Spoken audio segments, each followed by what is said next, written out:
biomed of his summary of sciences, lots of research, lots of lab work. And where we are, they're quite known for their research side of things. So they were really heavy with, research labs, different procedures, trying to understand all of that. Yeah. And it was from there, I don't like labs. I was like, the research is not for me. I just can't do it.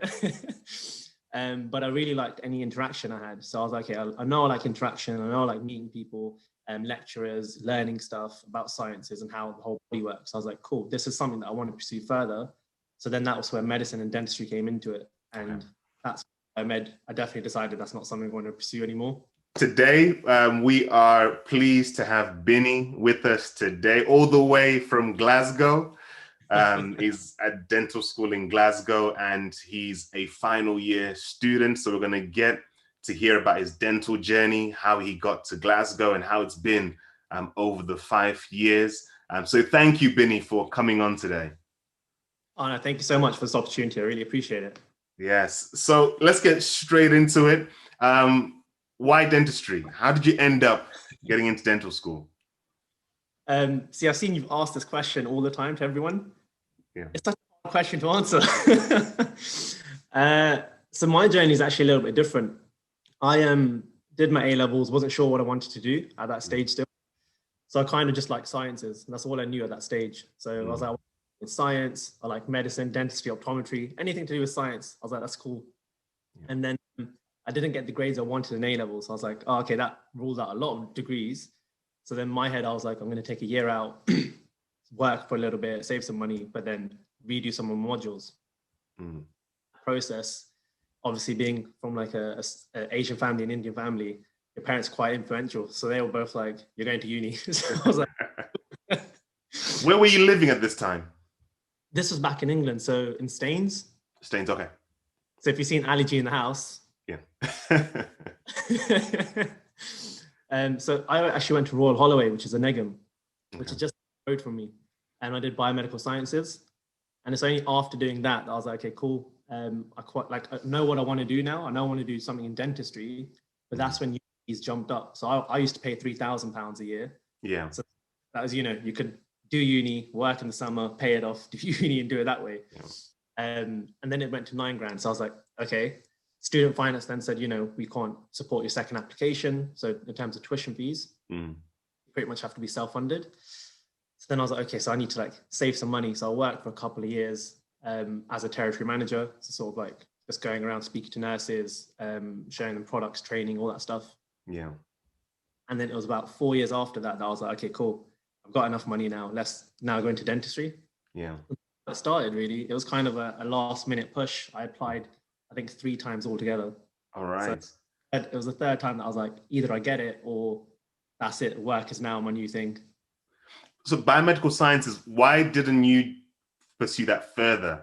Was it something that you experienced whilst doing it that made you think this is not for me? And then you looked to something else? How did that transition happen? That's a really, really good question. So biomed of his summary of sciences, lots of research, lots of lab work. And where we are, they're quite known for their research side of things. So they were really heavy with, research labs, different procedures, trying to understand all of that. Yeah. And it was from there, I don't like labs. I was like, the research is not for me. I just can't do it. But I really liked any interaction I had. So I was like, okay, I know I like interaction. I know I like meeting people, lecturers, learning stuff about sciences and how the whole body works. I was like, cool, this is something that I want to pursue further. So then that was where medicine and dentistry came into it. And that's I definitely decided that's not something I want to pursue anymore. Yeah. Talk to me about that time you spent as a territory manager. How did you even get into that? And, did you enjoy it? And you did it for 4 years, you said? Yeah. That was actually an amazing experience. So I loved it. Absolutely loved every moment of it. So essentially I'd finished uni. I wanted a few months off because I was like, it's just been really stressful. Yeah. So have months off, relax, and then I'll start applying for jobs. And my girlfriend at that time was like, after a month, she was like, okay, go get a job. I was like, oh, wow, okay, fine.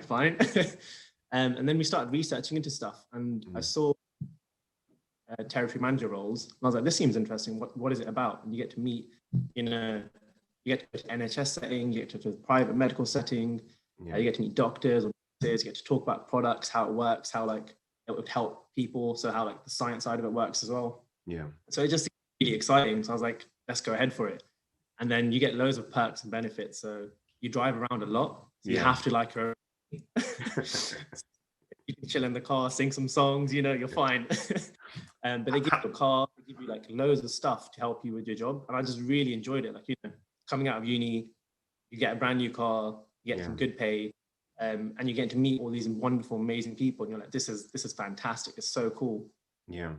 I'm interested to know, how did that make you better prepared for the world of dentistry? Just that experience of working for that many years in that role as well. I think there's a few things from that. So with working full time, you firstly learn how working life is, so you get to balance that side of things. And I think that was really important because obviously coming out of uni, I was still really young. So working for a while helped me mature, wise up a little bit, like see how things work in the working world and be like, okay, that's how the process works, that's how this works.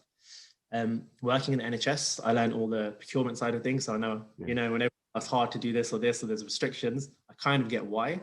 Yeah. Also know that you can take if you want to, query something. So I think that was really, really useful to see how the NHS actually structure works. Yeah. And at that point, they had just changed. So back then, there used to be, there was a different organization. So it used to be PCTs, and then they changed to like CCGs. So just while the restructure happened, I was there and I was like, I saw it all change. And I was like, oh, okay, this is interesting. So I'm kind of just clued up on how it works. Yeah. So, no, it's definitely the things that somebody coming out of college would never have a clue about. So that's interesting that you get that wider perspective there. Fantastic. All right. So in terms of, okay, you're working as well as putting together the application. How were you fitting it all in? Oh, I was stressed. It was a lot of stress. I actually went a 180. So while I was working initially, once I got out of uni, for the first and second year, I applied. The first year, I actually wasn't able to do my UCAT because work had a conference on at the same time and I wasn't able to miss it. And I was like, no. So I had to basically not complete my application that year. So I saw the stage of doing everything, doing my past statement, and then not being able to do the UCAT. So I couldn't obviously go further. I then waited a year afterwards and I was like, okay, let's reapply and actually go through the full process this time. And that was fine. Personal statements are always a hard one. It's one that you become pedantic on every word. So I did that, and then I didn't get in through the second time I applied. And that was like a big blow, basically, because I was like, okay, I really need to figure out what I want to do now. I'm getting a bit older. I really want to do dentistry, but I'm not getting in. So either I pursue it or I don't. I just changed my mind and my mentality. And my third time was pretty much, third time lucky. It was me and my friend were applying. She was applying for medicine. I was applying for dentistry. We'd both been working, and we just kept going back and forth with personal statements, with the application process, kept encouraging each other.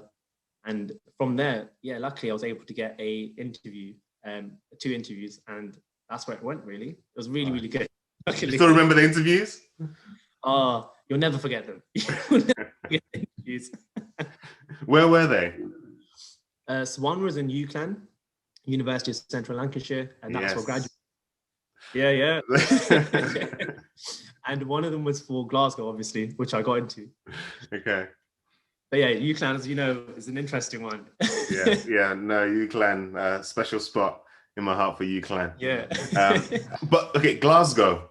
Tell me what that experience was like, the interview at Glasgow. How was it set up? How did it feel going there? Just tell us about that. Honestly, it was probably one of the most relaxing experiences. I know that sounds controversial. That's crazy. And anyone watching this is going to be like, no interviews relaxing. But they're just so friendly. I don't know how to explain this. Coming from obviously Staines near London, you're faster pace of life. Obviously, there's certain like attitude everyone has and certain mentality. And the further obviously north you go away, the more friendlier people get. The more like open, less busy, a bit more. We've got time. And Glasgow was just so relaxed. You go there, they're pretty much talking to you the whole time. So I went there the day before, actually. Okay. Because I was like, I've never been like in Scotland, so I have no idea where this place is. So I went the day before, planned it all out, knew the route, knew the place I needed to go to, so much prepped the whole time. And then when I went there the next day, I had my folder with all the information. gave it to the receptionist, and after that, they just pretty much seat you where you need to be. So they're like, go to the canteen area with everyone else, relax there. Then to a different room and they check all your documents. And me, I try to break awkward tension with a bad joke all the time. Any dad jokes are bad, like quality jokes. That's me. Yeah. Really good. And that was it. As soon as I was there, I was just making these bad jokes and everyone was laughing, and they were friendly back. And then I think everyone, including like all the students there, we all relaxed a little bit more. Yeah. Is it a traditional panel sort of interview, or is it MMI? It's all MMI based and has been for a few years now. Okay. I've luckily been able to be assisting each year. They do MMIs. Yes. So it's really interesting the way they set it all up. But yeah, it's all been MMIs. It's all really, I think it's 5 or 6 stations at a time. Okay. So 6-minute stations, 1 minute to read the information, 5 minutes in there. And then once we or someone will escort you out a different room, interact with the other group so they can't hear anything. Yeah, so that's interesting that you've actually helped to do the interviews yourself. So you've been on the other side as well. You've been on both sides. I want to ask 2 questions. The first one being, when you look back at how you approached your application process, were there some things you made a big deal out of, which when you look back, they weren't actually as important? Or were there some things that you didn't really focus on, which looking back, you think, yeah, I should have probably spent more time focusing on this part of the application? Or was it just not like that? That's really interesting, because I think each time I applied, I looked for something different. So the first time I applied for the application when I was in uni, and then obviously the second year, I wasn't looking outside of England. I was pretty much all London based because I wanted to be near home. I'm really close to my family and help out with a lot of things. So I was like, I just need to be home in case anything happens. Yeah. Only for the third time, I thought, you know what? Why not just try this? The last time I'm going to do it, my application for it. So let's just try. And then I started looking at Scotland. And what I did at that moment is I basically phoned all the dental universities, rampage with an Excel sheet, looking proper, like, I've got all this methodical listing here. And I just phoned each dental school and said, look, these are my grades. Like, I'm already graduated. I've been working. And this is my UCAT. I believe I had done my UCAT at the point. So this is my UCAT. Had this been last year, would have been above the cutoff or below, just as a rough guide. And they can answer that because all that information's on their website normally. But again, I like the personal touch. I like speaking to someone. So that's what I did. And from that, I narrowed it down massively to like 4 or 5 universities. And then I applied. Wow. So that's something I'm sure a lot of people don't realize or know, that you can actually phone the universities up and ask them that question. Yeah. Yeah. It was just something I was like, look, there's no harm asking. At the end of the day, they can turn around and say, no, I'm not telling you. Or yeah, if it was last year, this is roughly the cutoff. Each year is obviously different. I do specify that quite a lot. Even though last year's, let's say the cutoff was X, it doesn't mean it will be the same. It might be lower. So don't always just university. If it's something you've got your heart set on, then you can. Yeah. But it was just for me, keeping it as realistic as possible. Do you think applicants place too much of an emphasis on GCSE grades sometimes? And things like that. How many weeks of work experience I did. Do you think there's too much of a obsession with that as opposed to other aspects of your application? I think, so I've actually been fortunate enough to, I work with a company right now and we look at applications and we help people out. And it's really interesting. There's a lot of students you speak to, because we go back and forth basically with the student direct. And a lot of them are like, I didn't do work experience this year, obviously, which is understandable. Yeah. Or I've done my work experience, well, I look better than someone who hasn't done it. There's so many questions about work experience. And I don't think that's the focus of a personal statement. Yeah. I think it's good to obviously do work experience. I think that's more for yourself though, as a student. And I think that's why it's required. Yeah. If you do work experience in an area, you get to see, this is something I enjoy, but this is something I really don't enjoy. Like for me, I used to get a lot of jobs really quickly. And I was like, I've been in an area for so long, I'm a bit bored. But when I did my dental work experience, I was like, what is going on? I still don't understand this. This is so intriguing, so interesting. Like, what are you doing right now? So I was so, as cheesy as it sounds, I was just so interested with everything. I was like, just teach me. Teach me. So I definitely don't focus too much on work experience. That's more for yourself to understand, is this an area you can work in every day, day in, day out for the rest of your life? Yeah. But yeah, there's a lot more in your personal statement about who you are as a person and how you develop your skills. I think is much more important. Yeah. And then you said that you spent time helping out with the interviews. So from that time, what were you seeing in the candidates that you thought, you know what, this is a mess, or you know what, this is impressive? What were you seeing? Oh, that's a hard one. These are some good questions. I think it changes year by year. It's interesting. Sometimes I think you get certain candidates that can go into not categories, but certain mindsets when they go to an interview. It's either I'm going to say something and just carry on going down this path, even if they realize they said something wrong. It's no, I need to be confident. Just said it now. Let's carry on. Yeah. And you get other that are a bit nervous to speak. They're a bit like, oh, I'm not sure about the answer. Yeah. And it's because I don't think that's what's assessed. Obviously, I'm not the assessor, but I think it's more how you think as a person. Yeah. So, I'm human. I make loads of mistakes. Put my hand up, do that. And if I make a mistake, I'm happy to retract my statement and be like, actually, I'm really sorry. I don't think that. Thinking about it logically, I think this. And that's how I was in my interviews. I was like there were maths questions that I was asked at UCLan, for example, and I was like, oh, I have no idea about maths anymore. I haven't done it for so long. It's been working. And I was like, okay. So I just spoke my mind. I was like, look, I'm not 100% sure about the answer. Yeah. I'm through my thinking about this, and I was like, So I think it would be this. But, this is something that I can always go away, research, blah, blah, blah. But this is what I think. And I think that's what they look for. Just, you're a human being. You don't have to have all the answers. But if you're is good and you're very honest, I think that's a massive bonus to you as a person. Yeah. I think it's great. You mentioned as well that you work with a company to help students with their applications. I mean, just tell us a little bit more about that. And as well, how could people get in touch with you to? Yeah, that's fine. Yeah. So there was basically an Instagram post a while ago about this company. I want to be a dentist. And essentially they were looking for students in all the different universities, help out, get an inquiry about. So I was intrigued, sent them a message, found out more about what they wanted to do. And their mentality at the beginning was basically they want to have a platform for students to help get them into a dentistry course. And I was like, that's fine. In all fairness, I'm more than happy to help out with the graduate aspect. I remember crying, I was like, oh my God, I'm against all these people that have been in school the whole time and they're just like on the ball and I've been out of it for so long. And, there's a lot of anxiety that comes with that. Yeah.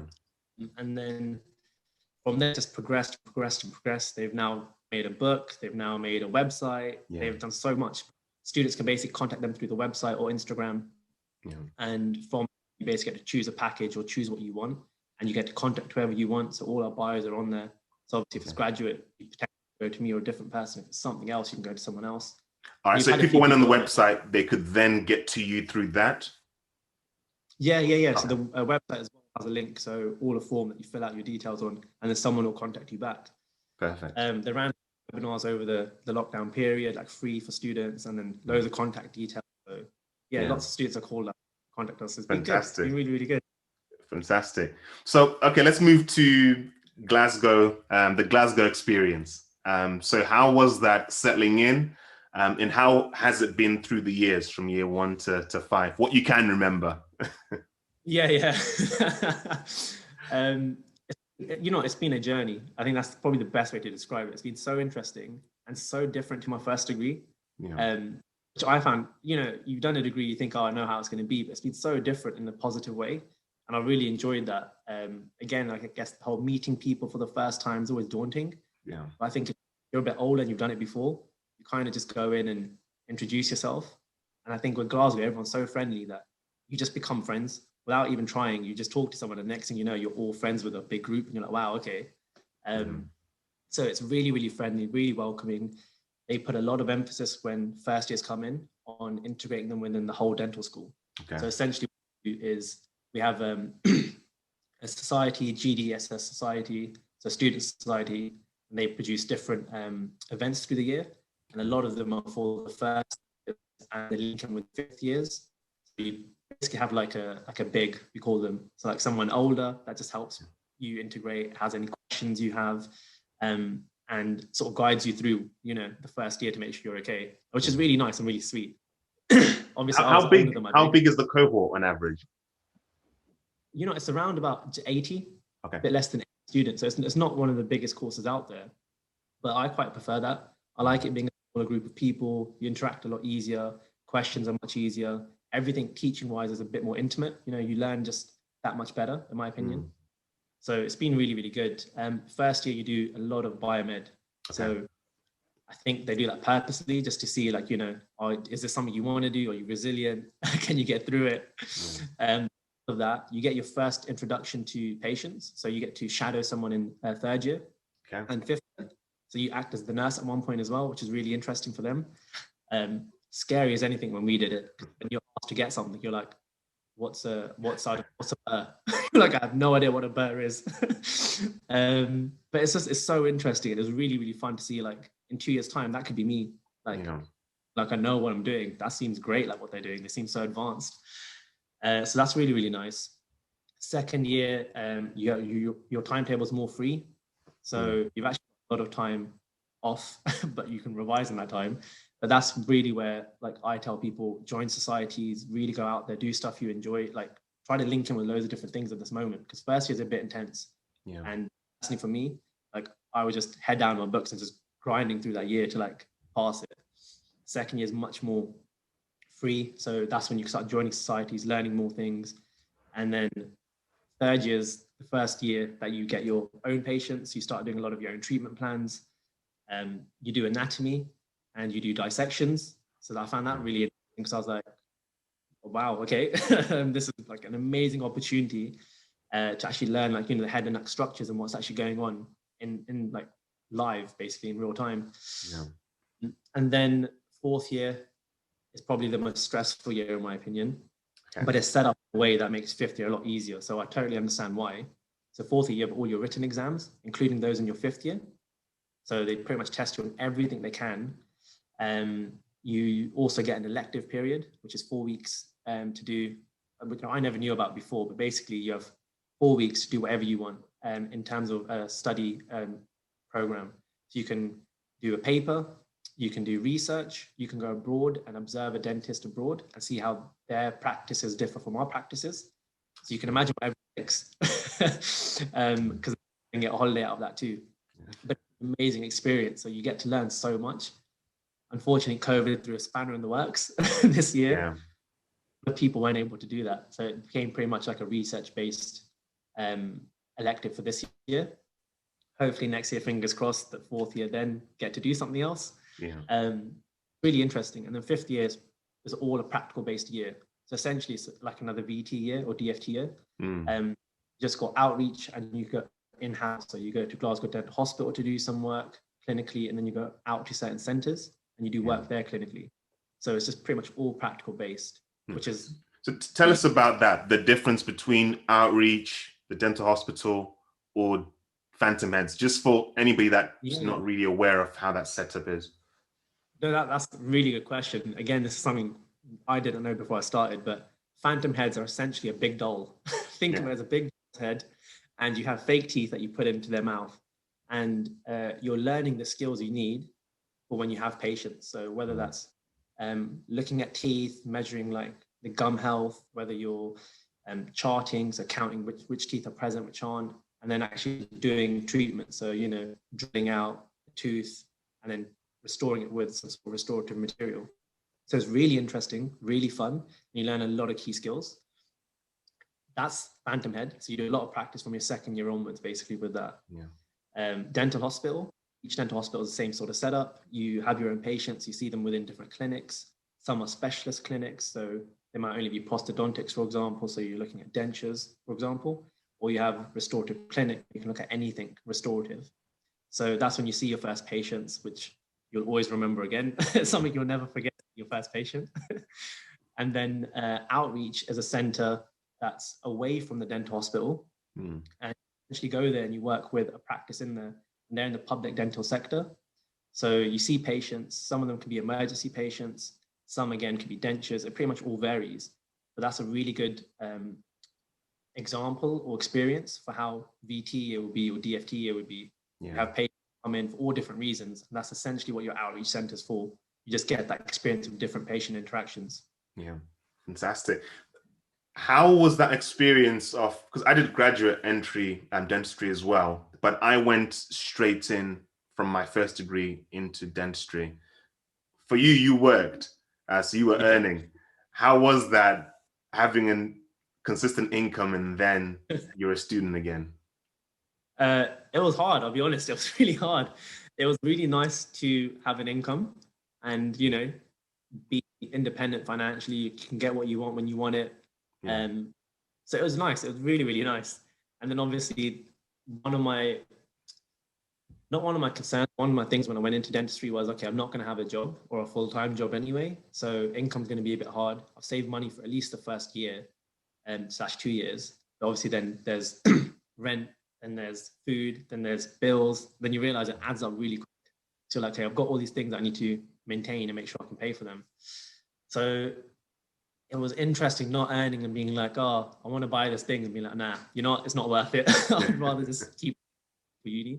So you prioritize a lot, but it's worth it. You know what I mean? Like when you're doing it, you know why you're doing it. So you're like, actually, I don't really mind. Yeah. It's a bit just to initially, but after honestly a short period of time, you're fine with it. You're like, I'm absolutely fine. I know what I need to do. Did you have to do any part-time jobs to just supplement your income whilst you were in dental school, or how did you get by? So I'm really lucky. My family are supporting me through it. So Okay. luckily I can always go to them and be like, look, can you pay for my tuition fees for this year? But I do try to do any jobs I can. So I've worked for a dental practice for a little bit as a receptionist, which again was really cool. I saw what they do as well, and how the setup works and how many patients they see. And I was like, how do you see so many patients? One in like 3 hours. This is crazy. But now I work for a few companies. Like I mentioned, I want to be a dentist. Yeah. Work for them.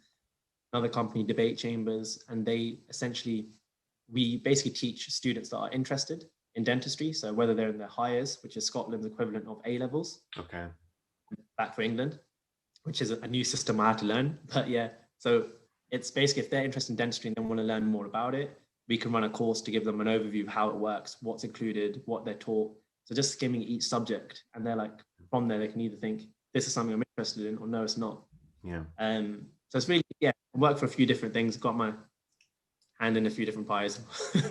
Do you think you would or do you think you're going to be applying to stay in Glasgow, you know, applying for foundation year around the area, or are you going to move back nearer to home? So I'm actually applying for both. So I'm applying for DFT, so I'm doing my SJT exams for that. But I'm also applying to the VT system in Scotland. And essentially, I'm just going to see where I get. So I've done it to increase my chances of getting a place. And from my understanding so far, you get a place at the same time. So you'll know where you get in England or where you get in Scotland, and you can then accept one and then politely decline the rest of the offers. For me, it's more just to increase the chance of actually getting a place. I think I'd probably like to do VT in Scotland for the first year, just because I think afterwards I'm going to move home anyway, and that's pretty much where I'm going to stay. But it's interesting here. I like the environment, the setup. I've pretty much got my own little lifestyle sorted here. Yeah. And it works really well. For me, I'm thinking it might be good to spend another year here and carry that on, and then obviously then move back somewhere closer to home and really then establish myself. Yeah. Fantastic. What would you say are some highlights? I know you've talked through the 5 years, but what would you say are some highlights of you being in Glasgow, whether in or out of dental school? Oh, that's a good one. I think there's been so many, like, Glasgow Dental Hospital really encourage you to pursue something you're interested in. So for me, I really like teaching. As you can see, I really like speaking as well. So I like the teaching aspect. So for me, I went to my mentor. I was like, look, I like this environment where we teach. Is there anything I could do further in that? And we have a system called peer-assisted learning, which a few of the dental hospitals or schools have come to ours to observe because they really like the concept and they want to copy it across. Essentially, it's 5th years teaching, 1st years some clinical experience or helping teach. And from that, I've pretty much progressed. I've made presentations or helped make them with clinicians. I've debriefed 5th year, so my year basically on stuff. And then we've then taught that to 1st year. And it's just nice seeing something come to fruition and just go step by step and be like, oh, this is working. It's really, really nice. Yeah. So I've been encouraged. They've really helped me for that, which I've enjoyed. Out of the dental hospital, it's probably going to the gym. I know that sounds really sad, but I think it's really important. You need something to really de-stress yourself. Yeah. The course is really intense. And I think it's been great. Like last couple of years, mental health has been really important, really big focus for everyone. And I think everyone needs something to help them de-stress. And for me, it was playing hockey. I played a lot of field hockey back in England. And when I moved up, able to due to location, I just found it really hard.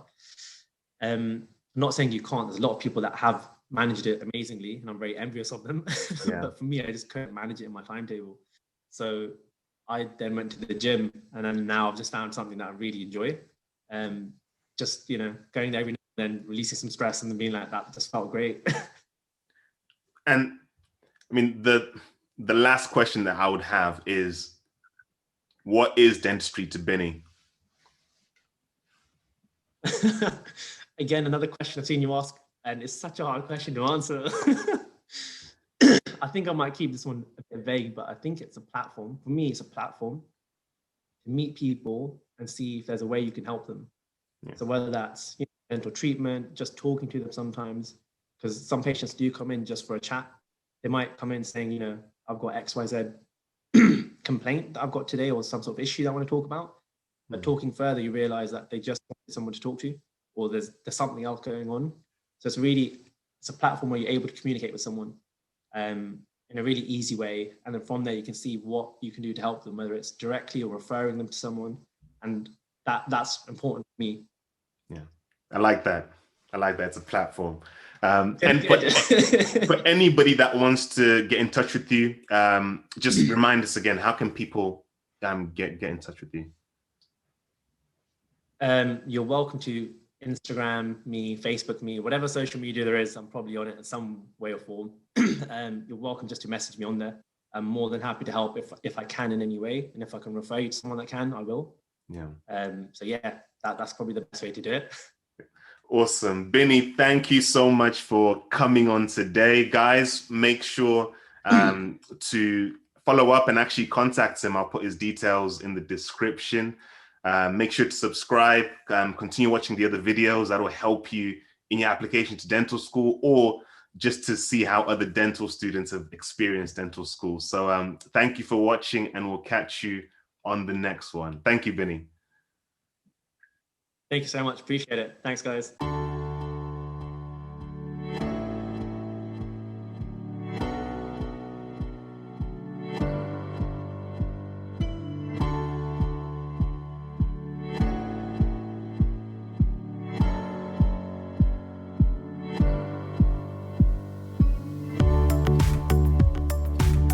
I'm hoping to apply to dentistry as a graduate, and today I entered the Dental Mentor MMI interview practice. I learned a lot more about the types of interview questions, how to portray myself at interview, and I also got a lot of helpful feedback on things I should change, things I should say, and things I shouldn't say. So overall, I found this experience very, very helpful.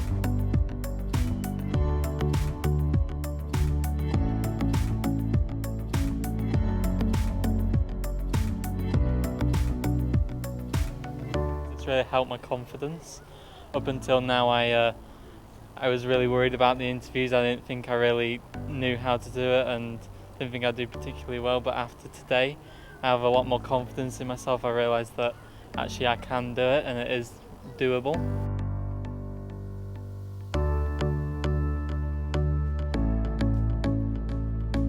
The workshop today really helped me a lot with the interview prep. They gave really constructive comments and very personalized comments as well, so I really enjoyed it.